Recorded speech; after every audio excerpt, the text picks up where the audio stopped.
Have you ever sat in the back of a car worth 60 million naira, knowing you didn't even have 500 naira for the bus ride home? My name is Blessing, but my friends call me BB. 3 hours ago, I was sitting in a garden in Maitama, acting like the daughter of a billionaire. Now, I'm standing on a dark road, watching the high-voltage lights of Abuja blur through my tears. In this city, everyone is connected. Everyone is a big girl or a big boy. But what happens when the connection is a lie? What happens when the man of your dreams falls in love with a woman who doesn't actually exist? Before I show you how my Abuja dream turned into a Suleja nightmare, please hit the subscribe button and turn on the notification bell. In this city, the walls have ears, and today, they are telling my story. Don't let this be you. The air in my room in Suleja was thick enough to chew. It smelled of damp walls and the heavy exhaust fumes from the tankers passing through the bypass. I sat on the edge of my narrow foam mattress, gingerly pulling on a pair of red-bottom heels I'd rented for 5,000 naira a day. I looked at my reflection in that mirror. With the ring light on, I didn't look like a girl whose father was a retired gateman. I looked like a goddess. But as I stared at myself, I remembered the truth. You see, I wasn't born a liar. I was born hungry. I remember my school days, watching the big black SUVs with tinted windows splash muddy water on my uniform as they raced toward the city center. I was the girl who hid her lunchbox because it only had plain gari inside. In Abuja, if you don't look like old money, they treat you like you are invisible. So, I decided to stop being invisible. People think faking it is easy. It's a full-time job. I have a uniform, one designer bag I bought secondhand, that I clean every night like it's a holy relic. I know which hotels have the best bathrooms for selfies. I know which waiters at the Hilton will let me sit for 3 hours with one bottle of water if I tip them. To the world, I was BB, the international consultant. In reality, my office was a cracked Android phone with cracked screen and a stack of old textbooks. Then, the notification popped up. Victor, luxury, Victor. He was everything Abuja wealth should be. Polished, wearing a well-tailored suit, and smelling of power. He thought I was classy. I wasn't about to tell him I lived in a room where I have to wake up at 4 a.m. just to beat the Suleja traffic into the city. I couldn't bring Victor to Suleja.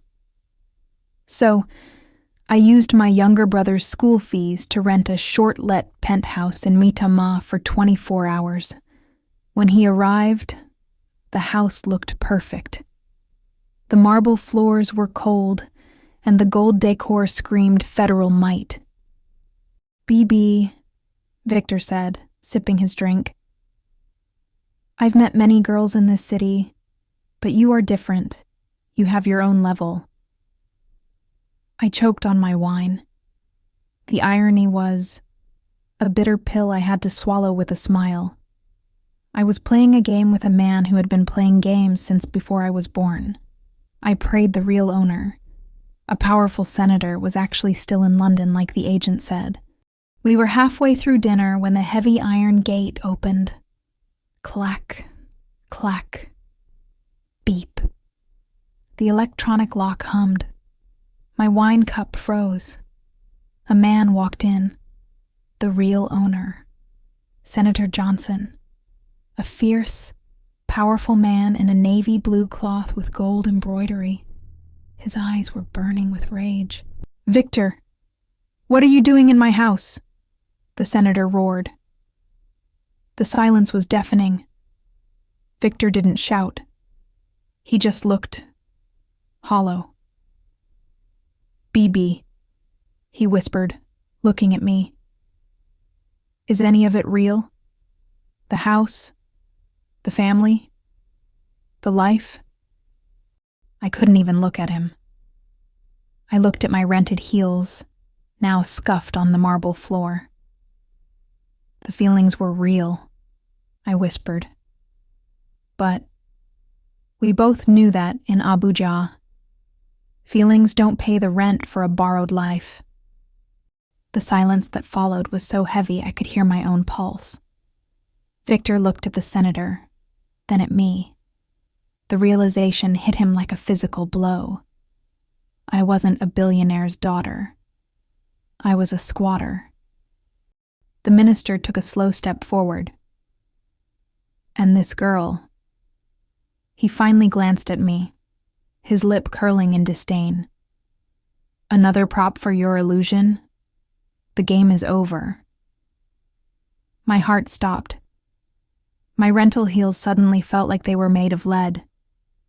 He knew. I looked at Victor, silently begging him to say something, to lie, to save us.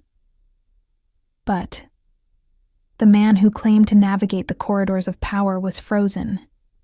His connections, his influence, it was all melting away under the furious gaze of true power. "Get out!" The senator issued the harsh command, his face still fierce. "Both of you, before I decide that trespassing isn't the only charge I'll file tonight." Victor didn't wait. He scrambled for his keys, nearly tripping over the plush velvet chair as he rushed past the senator, leaving his gold watch, the watch that cost more than my father's gratuity, sitting lonely on the polished table. I loved slowly, trying to maintain some form of steeze, even as my world collapsed. I left behind the plated pasta, the candlelight, the scent of imported roses.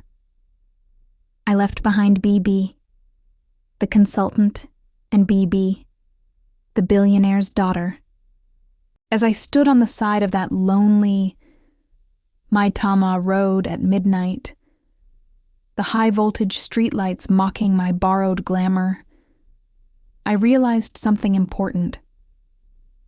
Abuja may tell you that you are nobody until you look like somebody, but it's better to be a nobody in a room you truly own than a queen in a rented palace you rented for a single, stolen night. The truth always finds its way home, and tonight, the truth had brought me back to myself. If you've ever felt the pressure to fake it, to become someone you're not just to be seen, comment truth below. Let's break the cycle of this illusions together. Subscribe for more stories about the hidden side of this powerful city.